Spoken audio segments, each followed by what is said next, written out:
କ'ଣ ଆପଣଙ୍କୁ ଜଣାଅଛି ଯେ ଶ୍ରୀ ଜଗନ୍ନାଥଙ୍କର ପାଦ ଆଉ ପାପୁଲି କାହିଁକି ନାହିଁ? କ'ଣ ଆପଣ କେବେ ଜାଣିବା ପାଇଁ ଚାହିଁଛନ୍ତି ଶ୍ରୀ ଜଗନ୍ନାଥଙ୍କର ଅଧା ରୂପର ରହସ୍ୟ? ଏହି ଭିଡ଼ିଓରେ ଆପଣ ଜାଣିପାରିବେ ସେହି ରହସ୍ୟ। କାହିଁକି ବ୍ରହ୍ମା ଏମିତି ଅଭିଶାପ ଦେଇଥିଲେ ଭଗବାନ ବିଷ୍ଣୁଙ୍କୁ, ଯାହା ପାଇଁ ଶ୍ରୀ ଜଗନ୍ନାଥ ଆଜି ଅଧା ରୂପରେ। ଆଉ ସେ ଅଭିଶାପକୁ ମଧ୍ୟ ଭଗବାନ ବିଷ୍ଣୁ ବରଦାନ ରୂପରେ କେମିତି ଗ୍ରହଣ କରିଥିଲେ? ଇଏ ସେହି ସମୟର କଥା ଯେବେ ଭଗବାନ ବିଷ୍ଣୁଙ୍କ ପାଦ ଦର୍ଶନ କରିବାକୁ ଆସି ବାରମ୍ବାର ବ୍ରହ୍ମା ନିରାଶ ହେଉଥିଲେ। ଯେବେ ବିଷ୍ଣୁ ମତ୍ସ୍ୟ ଅବତାର ନେଇଥିଲେ ଆଉ ବେଦର ଉଦ୍ଧାର କରିଥିଲେ, ସେବେ ବ୍ରହ୍ମା ଭଗବାନଙ୍କ ପାଦ ଦର୍ଶନ କରିବାକୁ ଆସିଥିଲେ। ଯେହେତୁ ମତ୍ସ୍ୟ ଅବତାର ଥିଲା, ପ୍ରଭୁଙ୍କର ପାଦ ନଥିଲା, ତେବେ ବ୍ରହ୍ମା ନିରାଶ ହୋଇଥିଲେ ଆଉ ପ୍ରଭୁଙ୍କ ପାଦ ଦର୍ଶନ କରିପାରିନଥିଲେ। ପ୍ରଭୁଙ୍କର କୁର୍ମ ଅବତାର, ବରାହ ଅବତାର, ନରସିଂହ ଅବତାର ଏମିତି ସବୁ ଅବତାରରେ ବ୍ରହ୍ମା ଆସନ୍ତି ପ୍ରଭୁଙ୍କ ପାଦ ଦର୍ଶନ କରିବା ପାଇଁ।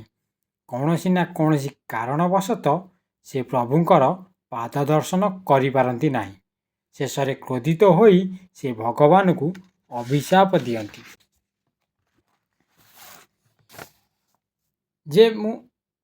ଯେ ଯେଉଁ ପାଦ ଦର୍ଶନ ମୁଁ କରିପାରିଲି ନାହିଁ, ମୁଁ ଅଭିଶାପ ଦେଉଛି, ହେ ବିଷ୍ଣୁ, ତୁମର ସେ ପାଦ ରହିବ ନାହିଁ।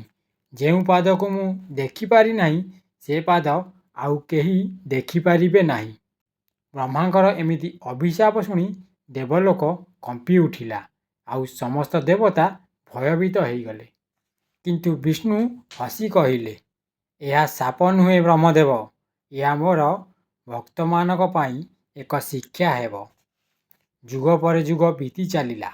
ଓଡ଼ିଶାର ପୁରୀ ଧାମରେ ଶ୍ରୀ ଜଗନ୍ନାଥ ମନ୍ଦିରରେ ପ୍ରଭୁଙ୍କର ଅପୂର୍ବ ରୂପ ପ୍ରକାଶ ହେଲା।